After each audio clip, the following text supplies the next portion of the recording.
అన్న జరిగే అన్న జరిగే అన్న జరు అన్న జరు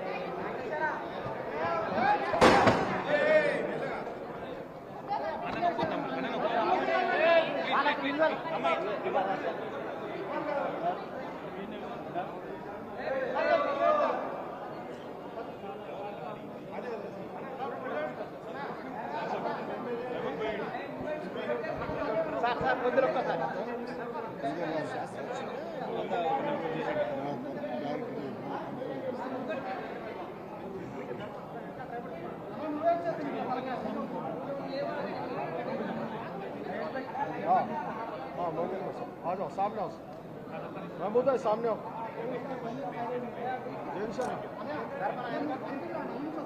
ఓకేనా పెద్దలు ప్రపంచమంతా ఒక గురువుగా ప్రపంచమంతా ప్రజాస్వామ్య పోరాటాలకి ఒక చుక్కానిగా ఒక దిక్సూచిగా భావించే మహానుభావుడు భారతదేశ స్వాతంత్ర ఉద్యమానికి నాయకత్వం వహించి సత్యాగ్రహం ద్వారా జాతిని మేల్కొల్పిన మహనీయుడు తరతరాలకు స్ఫూర్తినిస్తూ ఒక భారతదేశమే కాదు ఇవాళ నెల్సన్ మండేలా లాంటి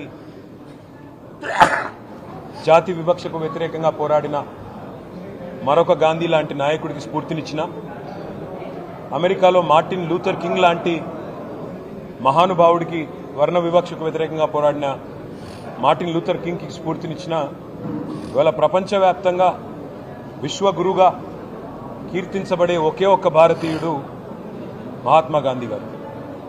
వారి 155వ జయంతి సందర్భంగా వారు చెప్పిన ఒక మాట మాత్రం నేను ఇవాళ ఇక్కడున్న రాష్ట్ర ప్రభుత్వానికి పైన ఉన్న కేంద్ర ప్రభుత్వానికి కూడా గుర్తు చేయదలుచుకున్నాను. ఏ సమాజం యొక్క ఏ ప్రభుత్వం యొక్క ఏ వ్యవస్థ యొక్క గొప్పతనమైనా ఎప్పుడు తెలుస్తుందట అంటే ఇది మహాత్మా గాంధీ చెప్పిన మాట. ఆ సమాజంలో ఉండే అత్యంత బలహీనమైన వ్యక్తిని ఆ సమాజం ఎట్లా ఆదరిస్తుంది, ఆ ప్రభుత్వం ఎట్లా గౌరవిస్తుంది, గుర్తిస్తుంది, ఎట్లా సంస్కారవంతంగా వారి పట్ల తన ప్రవర్తన ఉంటుంది, దాన్ని బట్టే ఆ ప్రభుత్వం కానీ ఆ వ్యవస్థ యొక్క గొప్పతనం తెలుస్తుంది అని చెప్పి మహాత్మా గాంధీ గారు స్వయంగా అన్నమాట. ఇవాళ ఇక్కడ రాష్ట్రంలో ఉన్న రేవంత్ రెడ్డి గారి ప్రభుత్వానికి ముఖ్యంగా ఈరోజు మహాత్మా గాంధీ గారి జయంతితో పాటు లాల్ బహదూర్ శాస్త్రి గారి జయంతి కూడా. ఈ ఇద్దరు మహానుభావుల జయంతి సందర్భంగా ఈ రాష్ట్రంలో ఉండే ప్రభుత్వానికి నేను చేసే విజ్ఞప్తి ఒకటే, ఇంత కర్కశత్వం పనికిరాదు, ఇంత దయా, ఇంత అమానవీయమైన వైఖరి ఏదైతే మీరు అవలంబిస్తూ ఉన్నారో ఈ రాష్ట్రంలోని పేదల పట్ల దీని మీద పునరాలోచించుకోండి. ఎందుకంటే మాకు బాధ కలుగుతూ ఉంది, రాష్ట్రంలోని పేద ప్రజలు బాధపడతా ఉన్నారు.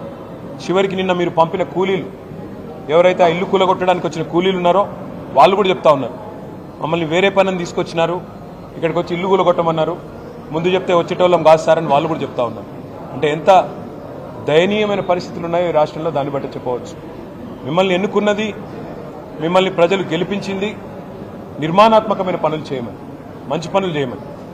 రైతు బంధు 10,000 అంటే మీరు 15,000 అన్నారు, ఆ పని చేయమని. 2,000 పెన్షన్ 4,000 చేయమని.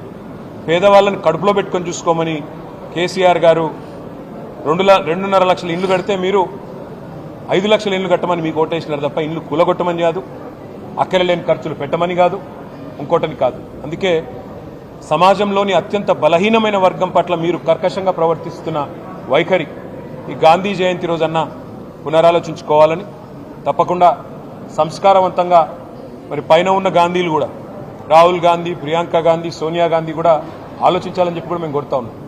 ఇంత ఒక డిపిఆర్ లేకుండా, డీటెయిల్డ్ ప్రాజెక్ట్ రిపోర్ట్ లేదు, ఖర్చు ఎంత అవుతుందో ఈ ప్రభుత్వంలో ఒక్క సన్నాసికి తెలియదు. అయినా కూలగొట్టడానికి మాత్రం ఇవాళ మొదలుపెట్టి పేదల పట్ల మీరు అనుసరిస్తున్న వైఖరి మొత్తం రాష్ట్రం, మొత్తం దేశం గమనిస్తూ ఉంది. ఈ బుల్డోజర్ రాజ్యం ఏదైతే మీరు ఈరోజు తీసుకొచ్చారో ఈ మహాత్మా గాంధీ జయంతి రోజన్నా కనీసం వివేకంతో విచక్షణతో ఆలోచించి మరి ఇకనైనా మీ వైఖరి మార్చుకొని మానవత్వంతో ముందడుగేయాలని కోరుతాం. Thank you. మీరు చెప్పలేదు